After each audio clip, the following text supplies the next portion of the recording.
You hear the car door shut in the driveway. Nobody has said a word yet, but your whole body already knows what kind of night this is going to be. You feel it first, before you think it. That's how it's always been. There's a reason for that, and there's a way to rewire it that almost nobody talks about. You walk into a room full of people. It doesn't matter if you don't know them or not. By the time you're through the door, you've already scanned it. The faces, a voice that came a half second too fast, two people standing a little too far apart. You're reading body language before anyone says a word. The micro expression that crosses their face, and it's gone before it registers for most people, but not you. Most people just see a room. You walk in already reading it, and in 2 seconds you'll know whether it's safe to let your guard down or whether you keep scanning. You're doing a version of this right now. You're weighing whether I actually lived this myself, or whether I'm just one more person who read about it in a book. That's the radar, and it came on the moment this video started. You've done it for as long as you can remember. You probably figured it's who you are, but it isn't. You learned it so early that it stopped feeling like a skill and started feeling like your personality. The thing that makes you so good at reading people is the same thing wearing you out at the end of every day. So let's talk about where this comes from.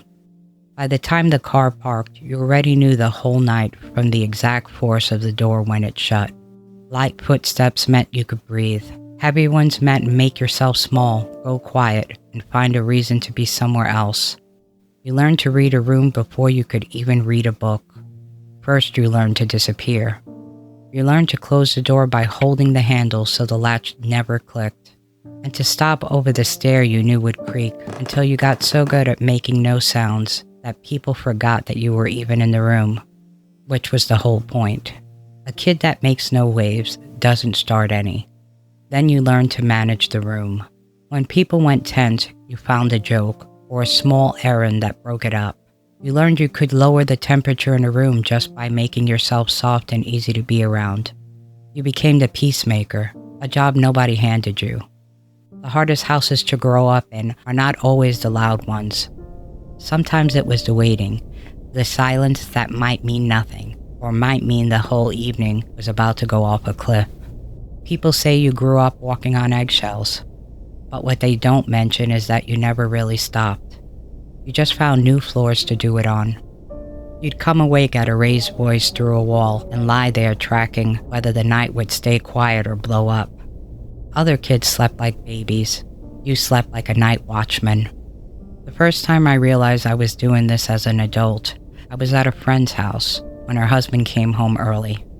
The second he walked in, I was reading him immediately. The little smirk under the smile, the way he dropped his keys on the table, the hey guys that he didn't quite mean, and I knew I was right. I was reading what he wasn't saying out loud. He was nothing more than a tired man in his own house, and still I made an excuse and left as if I had to escape. The need to leave came from somewhere a lot older than that afternoon, something I'd been carrying my whole life. You know the feeling, even if you never had a clear name for it. Nobody ever warned you what it would cost. You can spend an evening with people who are good to you and walk back through your own door feeling like you've just finished a long shift. You're not sad, and nothing bad happened. You're just completely drained.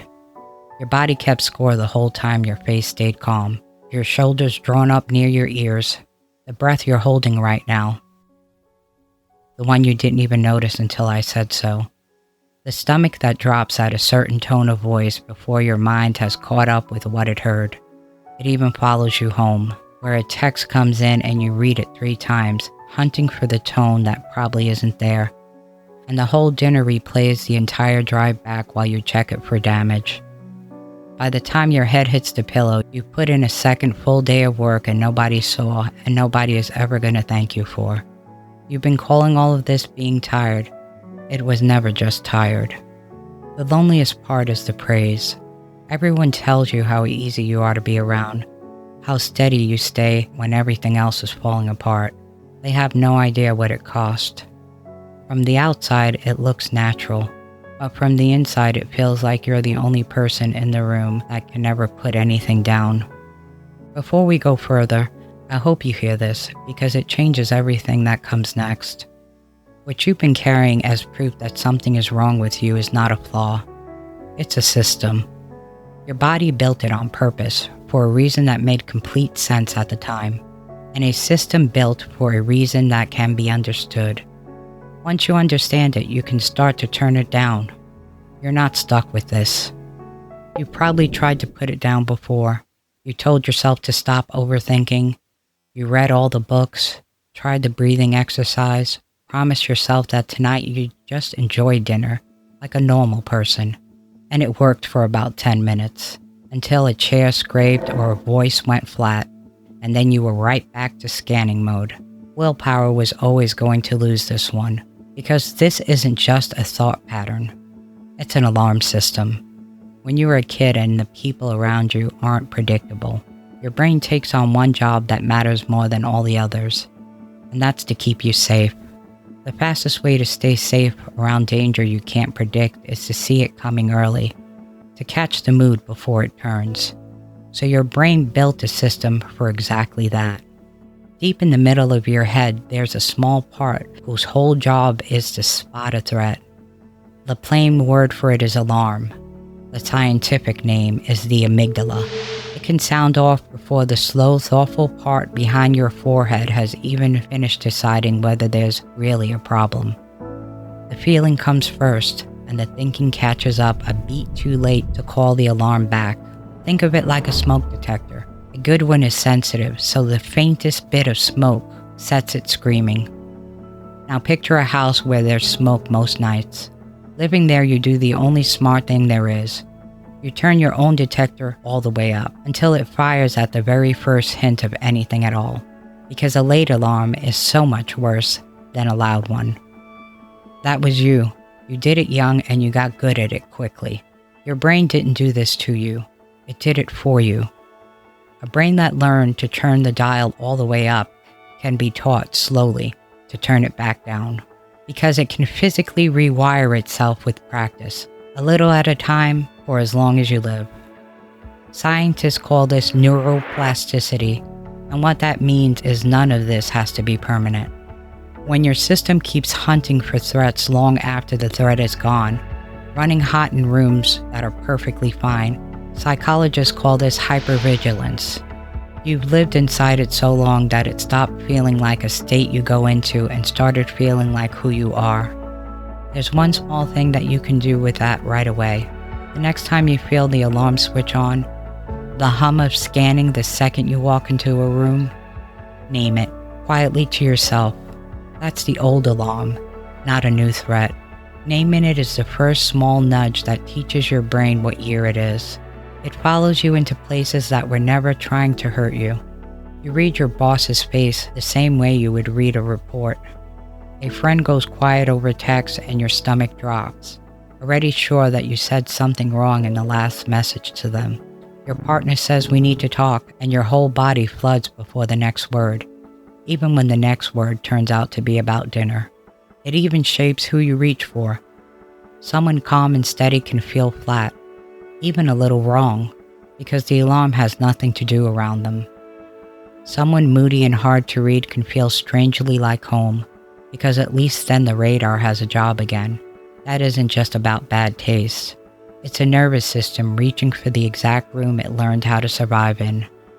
You got so fluent in other people that you never got around to yourself. None of this is weakness. You were paying close attention back then. Attention was the only protection you had. A brain that won't stop scanning can't just be ordered to quiet down. And telling your alarm to relax works about as well as yelling at the smoke detector. So what you can do instead is teach it slowly that most of the job is finished now. You've already got the first move, naming the alarm the moment it fires. This next one goes a bit deeper. You can call it your one place, somewhere you already know for sure that you're safe, your car or your own bed or a walk you take alone, and there on purpose you let the radar rest. It'll be hard at first, and your system will keep handing you things to check. Let it then come back to the quiet. You're showing it that a place exists where it doesn't have to work. A signal you never got as a child and finally you get to hand yourself now. It can be smaller than you think. 2 minutes in a car before you go outside, engine off, no one to read. The amount of time isn't the point. The repetition is. Your brain catches the same place being safe over and over again until one day it forgets to run a sweep the second you walk in. Neither of these is a magic fix. They just turn the volume down, so some of your days cost you a little less than all of them have until now. Don't lose the skill in all of this though. That part of you is real, and in the right place it's worth keeping. You get to choose when it's on. A thing that you can set down is a gift, but a thing that runs you is a tax. The work is turning the tax back into a gift. You spent your childhood learning a language no kid should have to learn that young, and you still speak it every day in rooms that would never hurt you. That fluency was never a flaw. It was a system that loved you enough to stay on watch long before that watch was needed. And if I can begin to rewire mine, you can begin to rewire yours. You're not paranoid. You're not too much. You were only ever trying to stay safe. You're wired. My name is Christina, and thank you so much for being here. If you saw yourself in this, I made you something. It's a free hypervigilance check, a short quiz that shows you where your radar is still running. The link is right on the top of the description. I'm going to keep doing this here, taking apart the quiet patterns most people never get a name for. If you want more of that, please like and subscribe so it'll find you when it's ready. And tell me in the comments, what's the one place you've never quite been able to let your guard down and stop scanning?